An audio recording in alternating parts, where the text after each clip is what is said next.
Hi guys, this is where I used to live for 12 years. This is the devil's playground. The devil's playground, where I went through hell. It's where I did all my meth, sold all my meth, everything. We're over here, and yeah, this is a trigger. This is a trigger. We're over here trying to save some fish's lives because they're gonna fill this pond in. And we put so much time and effort, even though we was high, into this. We put 500 catfish in this some bit.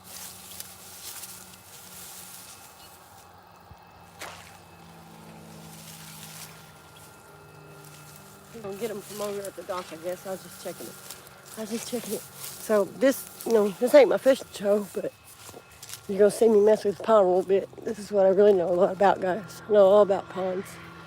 I know how to make them clean, how to make them pretty, how to fill them with fish, and how to video the fish. So we're trying to save 1,000 fish's lives before it snows tomorrow. We're just starting right now. Exciting. So try to get some watch time, so we'll stay on here and let y'all watch. If you don't mind. Talk to you, come and go, whatever. Still devil's playground.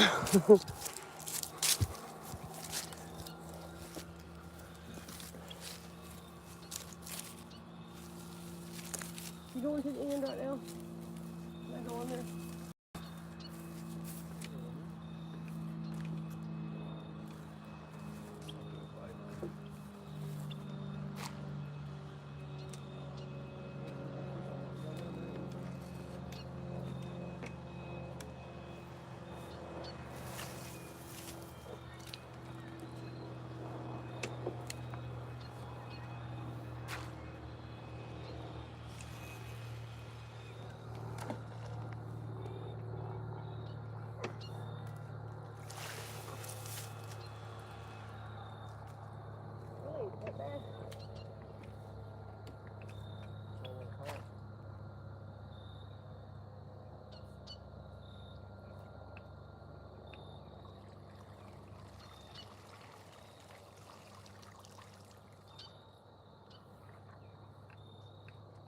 I was just trying to get some of it out of your way.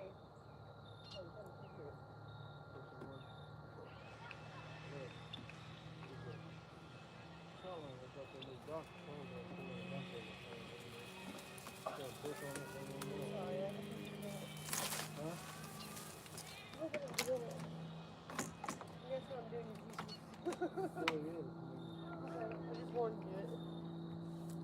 Like this again. It's the tweaker thing. It's like tweaker thing, really.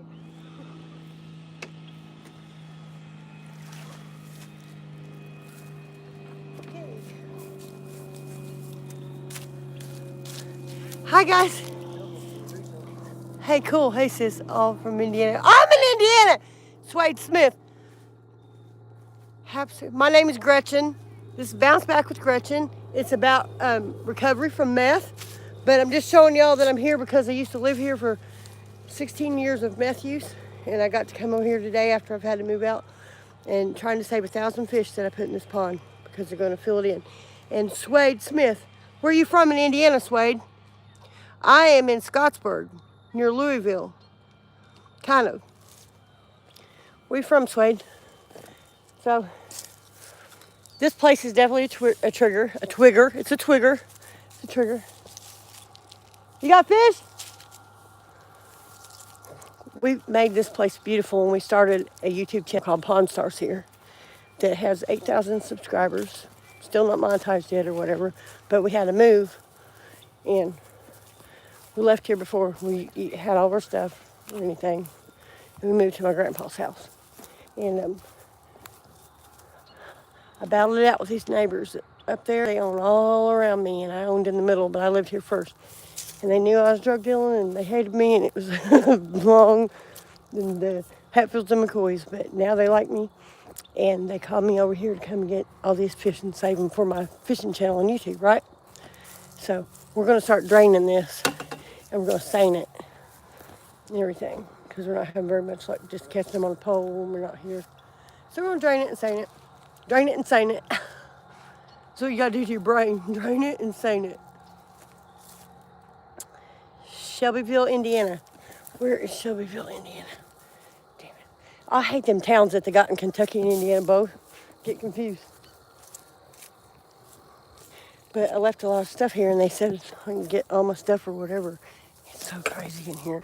I mean, I lived off the chain here, guys, for years, off the freaking chain. This is the circle driveway. They hated me so bad they put a cable across it, and it was my land where they put the cable on. God, there's a bunch of cinder blocks. I've been gone here from here for exactly 1 year.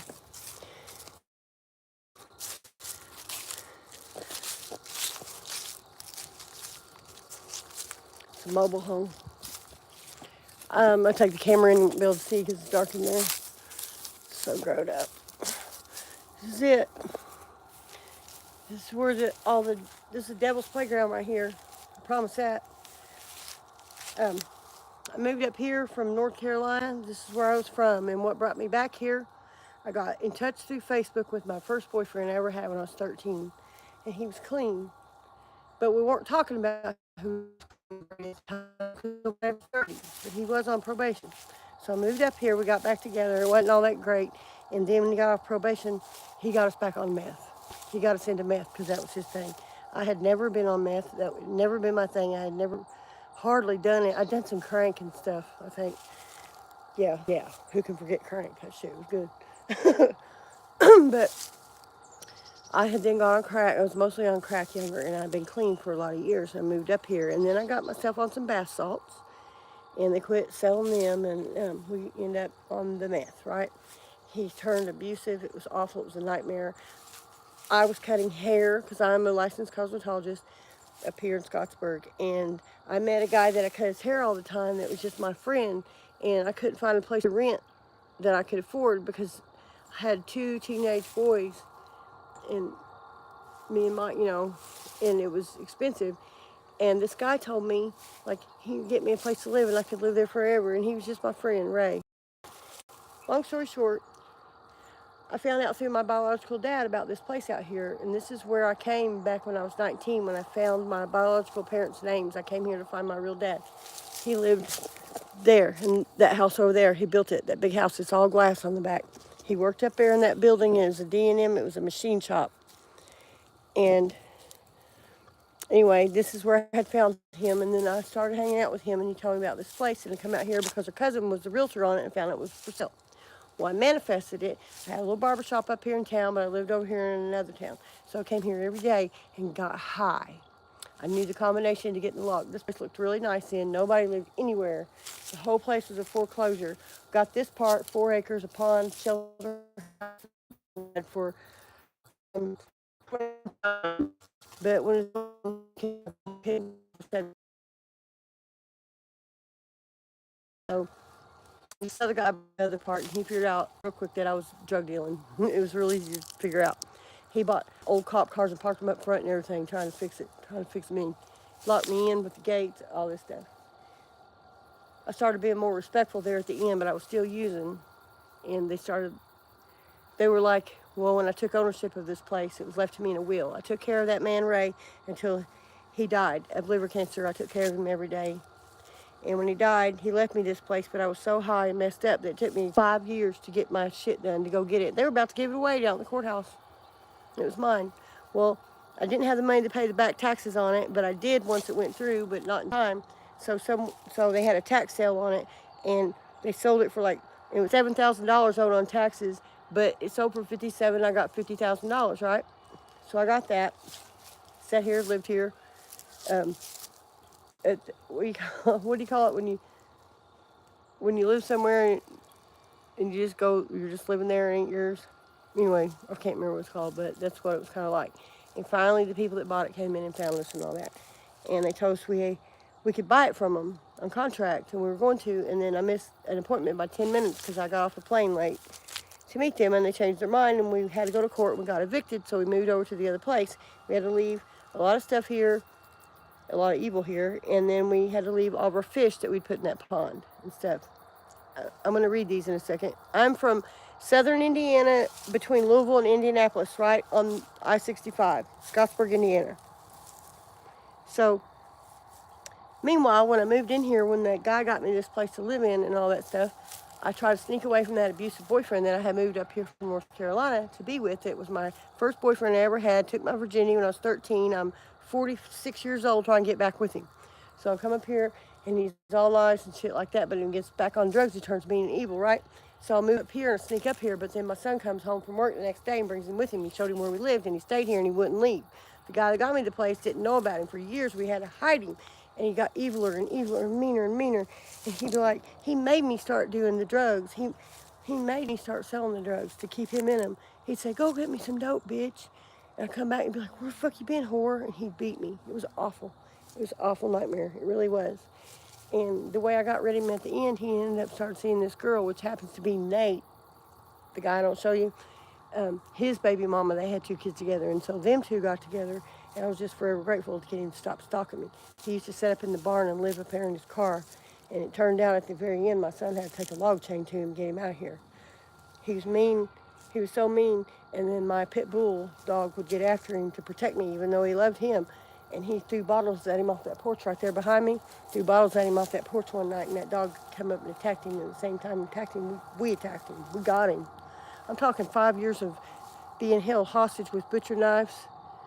You just don't even know. I came back up here because he was the love of my life when I was a little girl, 13 years old, to be with him. And it turned into a nightmare. And this place right here is nothing but marked by the devil. It needs to be bulldozed to the ground. It's the evilest, evil spirits. And I knew it from the get-go that it was evil spirits here. I've known it. Because meth is evil. Meth is the devil's drug. It's the devil's playground. Now, any questions? Let me back up and try to talk to some of you guys. Like and sub, thank you. Wade Smith. Hey, sis. All love from Indiana. And all love from me from Indiana. What's your name? My name is Gretchen. Something on my screen there. I thought something was on my damn face. It's on my damn screen.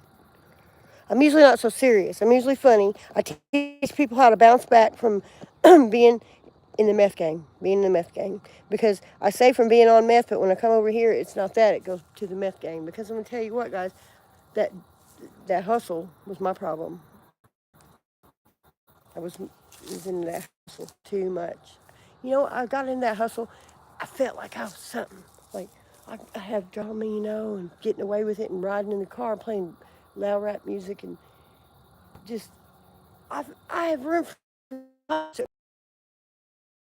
some cops in the field and looked through binoculars. I've watched the drones fly over here that I didn't know were real at first and found out they were. Coming in here looking in our windows, it was bad. The bad part was the cops really thought I was big time more than what I was. They thought I was bigger than what I was.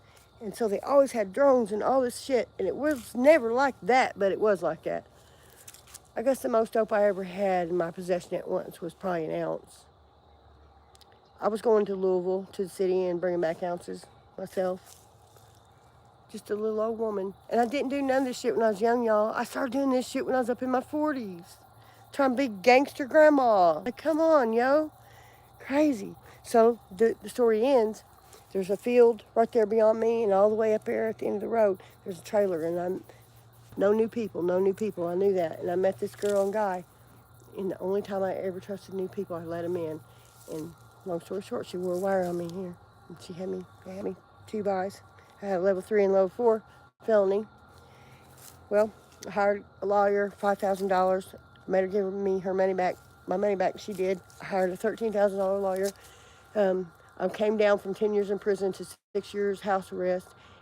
And then the day of the sentencing, I'm like, what's the evidence? Where's the evidence? Where's the evidence against me? They're like, okay, well, they got audio. Audio? Pulled their gangster. I said, no, I'm taking this to trial. So they gave me 6 years probation. I was level 3 and level 4 dealing. And they send people off around here more than they do the people that was high and drunk driving around manslaughter somebody. If you have anything to do with meth around here, you're blacklisted. But you can fix it. You can fix yourself in society here. You can fix yourself in the community by doing the right dang thing. So I started doing the right thing now, right? I do things. I try to help out. I feel bad for what I did around here. This place was off the hook. This county was on the national news. It was the drug capital of the world, the little town I live in, Austin. This is a different little town, the next one. But I started feeling, I feel bad about things I did, so I pick up trash at local lakes where I fish. I do everything I can. I'm trying to get involved in the community. I stay in all the programs I can, just for myself, and also so that the people that have to be nervous about me, it wasn't fair for me to make people be nervous about me, and I'm only one of, 1,000 of us that was roaming around here like we own the place, dealing out drugs and shit that people don't know if it was their kids or not like that. And I feel bad about doing that to my community. I really do, and I'm trying to fix it. My name's Gretchen. Dreams are cool. Hi. Dreams cool. Hi. Swade Smith. My man was bad on meth. Thank God it was short-lived, but enough to wreck our lives. He does AA and 100% abstinence. I smoke marijuana, and he says I gotta quit. Okay, don't know if you got any trouble with your marijuana smoking. I'm not a hypocrite at all. I quit meth. I will tell you that I recommend one thing at a time, but I do still smoke marijuana. I could not live without it. I cannot deal without it. I could not make it without it. And if they want me to do something different, what are they going to do? Give me Xanax? I haven't learned to live without marijuana yet, and I'm never going to pretend that I don't. Okay? And I don't believe in if you quit one thing, you have to quit everything. I don't believe in if one person's got an issue with the drug and they have to quit it, that it means we all got to be abstinent. We can't do nothing. God planted the pot here in this world. For what? For what fucking reason? Then what reason is? It's so we don't kill each other. That's why he planted that shit here. Why else would it be here, right? I mean, he didn't plant meth here, but he did plant weed here. I don't defend it. I don't bring it up often or nothing, but I don't deny it, and I do still do it.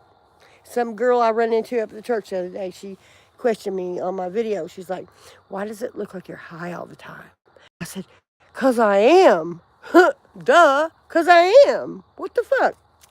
I smoke pot all day long, all day long. If you don't smoke pot on here, I hope we can still be friends. Just because I do and you don't mean my channel ain't for you, okay? But if you've been on hard drugs, you've got bad issues with your nerves and nervous system and emotions, and it's hard to deal at all. And if you don't know anything else, I haven't even got myself to a doctor yet. I'm 108 days clean, and I'm trying to get into a doctor to get my meds lined out and stuff, and I haven't. But if it weren't for that marijuana, I probably, God, who knows? I mean, I'm sure it's kept me off the meth too, Yeah. So, you from Indiana, about them thinking you should be off of pot, maybe they should do pot. Unless you're schizophrenic. If you're schizophrenic, don't do pot. It makes it worse. Okay. Well, you've helped me out a lot. Adele said I've helped you out. That is the best shit ever been on my channel. Adele, I've helped somebody today. I've helped somebody today. That's what this is for. Hi, y'all. Mindhunter. Just joining in. Drugs suck as bad as snitches. Yeah. I use cannabis, but in a medical way. I'm no longer a stoner and don't want to take pills. I've never liked pills, but... And also, if you're watching me, just because I got clean off meth, don't mean this is for everybody. This is for you if you're using, if you're not using, if you used to use, if you have someone you know that uses. You might not have a drug problem. You might have a problem with codependency or just issues in your past you need to let go of, and any kind of mental health issues. I didn't know I had mental health issues so much because on meth you don't know that shit's going on. And when I got coming up, when you're coming back out, climbing back out, a bunch of shit does hit you. It does. But I'm going to take a minute to tell you that I tried TikTok's new dopamine patches. They work. I did one of them, and I was the happiest person I've ever been. I don't know how long yesterday, and I got me one on today, too. They work. I believe in them. I do believe in them. Because that's the deal. That's what happens from the meth. The meth, anyway. It dumps all the dopamine out every time you use it, and it gets your regulatory shit fucked up. But that's for meth. If you've been on another drug, I support you too, and I can help talk to you about it. I never had an opiate problem, but my son does, and I've been through hell with him. I've seen it all. It went from Opana, all of it. I'm not behind on any of it. I'm up on all of it, I'm telling you. I'm not a miracle worker. I can't help you out a whole lot. I've got friends in the network for recovery. If you want to find help somewhere in your area, I can find it, usually. but I'm here for support. And my main thing I'm here for is to show you how to get your dopamine natural and get yourself to where you want to quit and you're okay with it. I want to get you to where you're not afraid to quit. That's my part. I want you to know that I quit and I've been doing it 16 years. And I was like I was so not looking forward to it. Like, God, that's going to be so boring. That's going to suck. I want to feel bad. I already hate my life. If I quit meth, then what do I have? I got nothing to look forward to. Because every morning when you wake up and you got a bag of meth, if you did go to sleep, when you days later, when you do go to sleep, you wake up and you're like, for 15 years, I would wake up and my brain would go, you got some meth. Because I always did. And every single day, my brain was so happy that I had meth when it should have been happy telling me, like, you got 6 grandkids. You know what I'm saying? I'm so ashamed of that. Really, I am. I will never let it get me again. I will tell you this. Through all of it, 108 days, never once have I wanted to turn back. Never once do I want that shit ever again. I have some nightmares about it and stuff like that. I don't want it. I don't want it. I have no desire to do it. I see it. I don't like it. I see it. I don't want it. I don't want it. If someone come over here and laid a big line of cocaine out in front of me, which I ain't done in 100 years, that would be bad on me. That would be hard. It would be hard for me to say no. I would have to be tied down on that. I'm not telling you I'm going to go do coke. I don't look for it. It ain't around here. But that one right there, with the meth, I asked God, please take that meth craving out of me. It's all. I already was working on it in my mind for years. Like, oh, this is stupid. Oh, I ain't getting nothing off this. I'm taking caffeine pills and staying awake. I don't need this shit, you know. And I hate the fucking sketchy people and the way they act and the way they talk on that stuff and what they do. And I have to worry about my stuff. And they come over all the time. And I don't even want no company. It's over it. It's over it. But this place over here, this is really. This is where it all happened. This is where it all took place. This is where I got it and became the queen pin. I was a queen pin. I was a badass bitch. If you didn't come up in here and you didn't talk to me first, if you did, I sent you back down the road to call me first when you come here. Because I was trying to regulate it because so many cars were coming in and out and the cops were watching. The cops were in the field watching. They come up in here, a bunch of shit. Never got raided like and caught with dope or nothing here. But I had a lot of warrants that they come here and got me on. Mindhunter. Way on the way. Medical Mindhunter. Leanne. Love you. You're short, so proud of you and your progress. I smoke weed also. Is this Leanne my cousin or a different Leanne? But who says where was I at? Somewhere. It was something brought up about drinking, and they're like, oh, it was the doctor in the hospital. He's like, if you're clean, you shouldn't be smoking or drinking. You have to quit everything. I'm sorry, Dr. whatever your name was, with your PhD, MD, whatever. I know more than you. And you shouldn't quit one thing at a time. And there's a reason why this country is making medical marijuana legal and recreational marijuana legal. They're not coming through here and making it all legal because you shouldn't be doing it. It's better than the alternative shit you can do. And it helps. That's what it's for. It helps. It's medicinal. God made it. And if you don't like it, God bless you. Can we still be friends? That's all I want to know.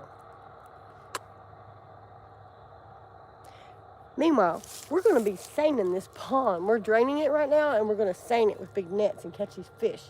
And I'm going to sneak these damn fish over into this lake that's right in the middle of town where everybody fishes. But there's channel catfish in there, but nobody would ever expect to catch a big catfish. And there are so many in here. I'm going to just sneak them over in that lake so we can catch them some more and enjoy them. I would just like to sit over there and watch somebody be like, I caught a flathead in the middle of town. And they're going to be like, no, you didn't. So that's what's going on now, and I got to get busy with that stuff. I appreciate y'all watching me. My watch hours have started to go a little faster. I don't want to talk about me or nothing, but my mission is to help people get off meth, and I want to travel around and do it. And I hate the guy I live with, and I hate my environment, and I hate this town. And I want to get out of here because it's best for me. So I'm wanting to get monetized really bad because it's for the best, for my safety, my situation, and for me to help people. Try and get monetized really fast. All I want out of the money is a tooth, and an RV to drive around with my pig in it so I can come to your town. I come hang out with these girls on here that's telling me that they would hang out with me in my barn and they like what I do and they think I'm funny and I want to come hang out with them. And I'm going to go find them one by one in every place. And so I want to get monetized on YouTube so I can take up hell off like from here and just be the gypsy that I am. I love you guys. Thank you for watching me and supporting me. And you watching me on this live video is going to really help me. My watch hours are boosting. I've got like 400. I have to have 4,000. I already got all my subscribers. And you all been watching my long videos because I can tell because my watch hours have been going up. I just want to get them on there and because once I get them on there, none of this costs you nothing, you know, but I'll start getting paid. Like I'll get sponsors to get a hold of me that will advertise their products in my videos, and then I can get paid for those. And it's worth it. And I can have more money to promote my content better and do more research. And I'm researching like hell right now to try to find out and share with you everything. My thing is I just want to help anybody the best way I can. I've got a website I built today, so I can direct you there. I was giving my phone number out and stuff, but it already got a little overwhelming.